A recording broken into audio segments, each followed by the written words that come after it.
السلام عليكم ورحمة الله وبركاته. الحمد لله والصلاة والسلام على رسول الله وعلى آله حزب الله وأصحابه جند الله ما بعد. فقد قال الله سبحانه وتعالى في القرآن الكريم: أعوذ بالله من الشيطان الرجيم، بسم الله الرحمن الرحيم. سبحانك لا علم لنا إلا ما علمتنا إنك أنت العليم الحكيم. صدق الله العظيم. கண்ணியத்துக்குரிய இஸ்லாமிய பெருமக்களே, நாம் தொடர்ந்து பேசி வருகிறோம் இஸ்லாத்தின் வளர்ச்சியில் பெண்களின் பங்களிப்பு என்ற பெரிய தலைப்பில் பெண் சஹாபாக்கள் வரலாறு என்று உபத்தலைப்பு போட்டு அதிலே நபிகள் நாயம் ஸல்லல்லாஹு அலைஹி வஸல்லம் அவர்களுடைய மனைவிமார்களான உம்மஹாத்துல் முஃமினீன்களை பற்றி மிக மிக சுருக்கமாக அவருடைய வாழ்க்கை வரலாற்று சுருக்கத்தை சொல்லி வருகிறோம். அந்த வகையில் நேற்றைய தினம் ஹஜரத் சையதத்துனா உம்மு ஸலமா ரலியல்லாஹு தஆலா அன்ஹா அவர்களை பற்றி நாம் ஓரளவுக்கு சொல்லியிருந்தோம். மீதியை இன்று நாம் சொல்லுகிறோம் ஓரளவுக்கு. அவர்கள் மக்காவிலிருந்து மதீனாவுக்கு ஹிஜ்ரத் செல்வதற்காக உம்மு ஸலமா ரலியல்லாஹு தஆலா அன்ஹா அவருடைய கணவர் விரும்புகிறார். அப்போ அவர்களோடு இவர்களும் உம்மு ஸலமா ரலியல்லாஹு தஆலா அன்ஹா அவர்களும் தன் கணவரோடு ஹிஜ்ரத்து போக வேண்டும் என ஆசைப்பட்ட பொழுது அவருடைய குடும்பத்தில் கடும் எதிர்ப்பு ஏற்பட்டது.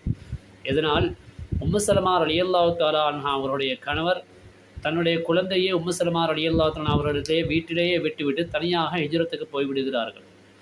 ஆனாலும் தன்னுடைய கணவர் தன்னை விட்டு பிரிந்து சென்றதற்கு பின்னால் அவர்கள் மிகவும் மனம் கலங்கி வேதனைப்பட்டு கொண்டிருந்தார்கள். குழந்தையை தனியாக வைத்துக்கொண்டு வேதனைப்பட்டு கொண்டிருந்தார்கள். தினமும் இதே நிலைமையிலிருந்து மனம் நொந்து அப்படியே இருந்ததினால் வேறு என்ன செய்வதுன்னு தெரியாமல் வெளியே இறங்கி எங்கேயாவது போகலாம்னு சொல்லி வெளியே புறப்பட்டு போய்விட்டார்கள். அப்படி போய்கொண்டு இருக்கின்ற ஒரு இடத்தில் அபுதா என்று சொல்லக்கூடிய ஒரு இடத்தில் அவர்கள் உட்கார்ந்து கொண்டு தேம்பி தேம்பி அழ ஆரம்பிக்கிறார்கள். நேரம் பார்த்து அந்த உம்மு ஸலமா ரலியல்லாஹு தஆலா அவருடைய கோத்திரத்தை சேர்ந்த ஒரு மனிதர் அந்த அபுதா என்று சொல்லும் இடத்தால் புறப்பட்டு வருகிறார். அப்படி வருகின்ற பொழுது அங்கே பார்க்குறாங்க உம்மு ஸலமா ரலியல்லாஹு தஆலா அவர்கள் தேம்பி தேம்பி அழுகிறதை பார்க்கிறார்கள். அங்கே போய் காரணத்தை கேட்கிறார்கள். என்ன விஷயம் என்று கேட்ட பொழுது அவர்கள் காரணத்தை சொல்கிறார்கள். தன்னுடைய கணவர் ஹிஜ்ரத்துக்கு போய்விட்டார்கள், என்னுடைய வீட்டில் எனக்கு கடுமையான எதிர்ப்பு, அதனால் நான் என்ன செய்வதுன்னு தெரியாமல் வெளியே வந்து விட்டேன்னு சொல்லி அவங்க ரொம்ப கவலையோடு சொன்னாங்க.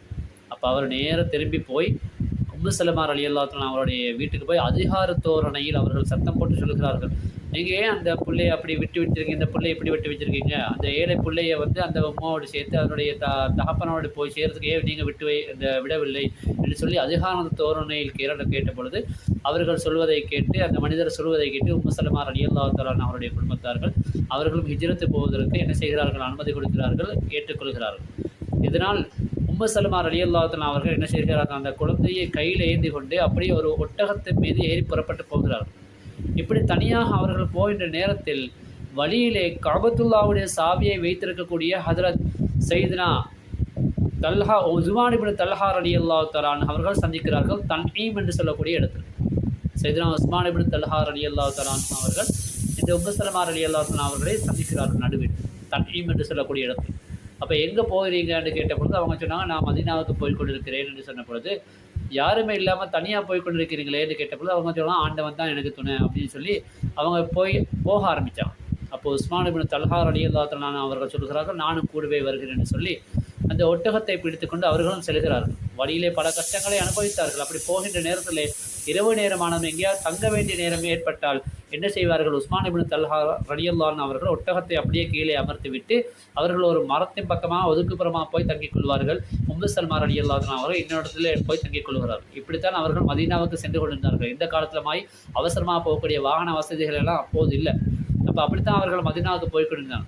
அப்படியே மதீனாவுக்கு போய்கொண்டிருக்கின்ற சமயத்தில் அந்த வழியிலே குபா என்ற ஊரின் பக்கம் போய் சேர்கிறார்கள்.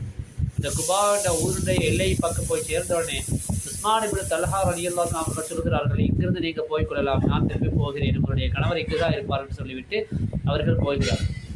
இப்பொழுது ஹஜ்ரத் சையதுனா உம்மு ஸலமா ரலியல்லாஹு அவர்கள் அந்த குபா என்ற ஊருக்குள்ளே போகிறார்கள். அங்கே ஊருக்குள்ளே போகிறதுக்கு பின்னால் அவங்க தன்னை பற்றி தான் யார் என்பதை பற்றியெல்லாம் மக்கள் மத்தியிலே சொல்கிறார்கள். அப்பொழுது அந்த ஊர் மக்கள் எல்லாம் ஆச்சரியப்படுகிறார்கள். அபூ உமையாவுடைய மகளா, என்னென்னா அவங்க அபூ உமையா ரலியல்லாஹு அவங்கள பற்றி கேள்விப்பட்டிருந்தாங்க. உம்மு ஸலமா ரலியல்லாஹு அவருடைய தகப்பனாரை பற்றி கேள்விப்பட்டிருந்தாங்க. அவங்க எப்படிப்பட்ட குடும்பத்தை சேர்ந்தவங்க, எப்படிப்பட்ட வம்சம், எவ்வளோ பெரிய உயர்ந்த கோத்திரத்தை சேர்ந்தவர்கள் என்பதையெல்லாம் அவர்கள் தெரிந்து வைத்திருந்தார்கள். அதனால் அவங்க ஆச்சரியப்பட்டாங்க. ஏன்னு சொன்னாக்க இவ்வளோ பெரிய உயர்ந்த குடும்பத்தை சேர்ந்த உயர்ந்த வம்சத்தை சேர்ந்த ஒரு பெண்மணி தனிமையில் யாரும் இல்லாமல் யாருடைய துணையும் இல்லாமல் தனியாக இவ்வளோ தூரம் வந்திருக்கிறாங்க என்று கேட்டு ஆச்சரியப்பட்டாங்க. அப்போ ஆச்சரியப்பட்ட பிறகு அவங்க விசாரித்தது பிறகு உண்மையிலே அவங்க அபு உமையா அவங்களுடைய மகனார் தான் இவங்க என்னத்தை சரியாக அவங்க தெரிந்து கொண்டது பின்னால் அவங்க என்ன செய்கிறாங்க, மிகுந்த பெரிய அளவில் அவங்களுக்கு கௌரவம் கொடுக்குறாங்க, அந்தஸ்தை கொடுக்குறாங்க, அதே மரியாதை கொடுக்குறாங்க, கண்ணியப்படுத்தினாங்க. அந்த அளவுக்கு அவங்க என்ன செய்கிறாங்க, கண்ணியம் கொடுத்து கொண்டிருக்காங்க உம்மு சல்மா ரலியல்லாஹு அன்ஹா அவர்களுக்கு. இன்னொரு காரணம் இருக்குது. அந்த மதீனா மக்காவுக்கு ஹஜ்ஜி போகக்கூடிய இருக்கிறாங்களே அவங்களோட கையில் உம்மு சல்மா ரலியல்லாஹு அன்ஹா அவர்கள் ஒரு கடிதத்தை எடுத்து கொடுக்கிறார்கள் தன்னுடைய வீட்டுக்காக. இதையும் பார்த்து அந்த மக்கள் இன்னும் ஆச்சரியப்பட்டு அவர்களுக்கு அதிகமளவு கௌரவம் கொடுத்து கண்ணியம் கொடுத்து அவர்களை அங்கே இருக்க செய்கிறார்கள். இப்படித்தான் உம்மு சல்மா ரலியல்லாஹு அன்ஹா அவருடைய அந்த ஹிஜ்ரத் பயணம் இருந்தது என்பதை அவருடைய வரலாற்று சுருக்கம் சொல்லுகிறது. இதனுடைய தொடரை இன்ஷா அல்லாஹ் நாளைய தினம் நீங்கள் பாருங்கள். இப்படிப்பட்ட வீடியோக்கள் உங்களுக்கு பிடித்திருந்தால் லைக் சப்ஸ்கிரைப் பண்ணி எங்களுக்கு நீங்கள் ஆதரவு தாருங்கள், மற்றவர்களுக்கு ஷேர் பண்ணி அவர்களும் இதை தெரிந்து கொள்ளக்கூடிய பாக்கியத்தை நீங்கள் கொடுங்கள். அல்லாஹு தஆலா இதை கொண்டு நல்ல பலன் பெறுவதற்கு பயன்பெறுவதற்கு எனக்கும் உங்களுக்கு தௌஃபீக் செய்வானாக. அஸ்ஸலாமு அலைக்கும் வரஹ்மத்துல்லாஹி வபரகாத்துஹு.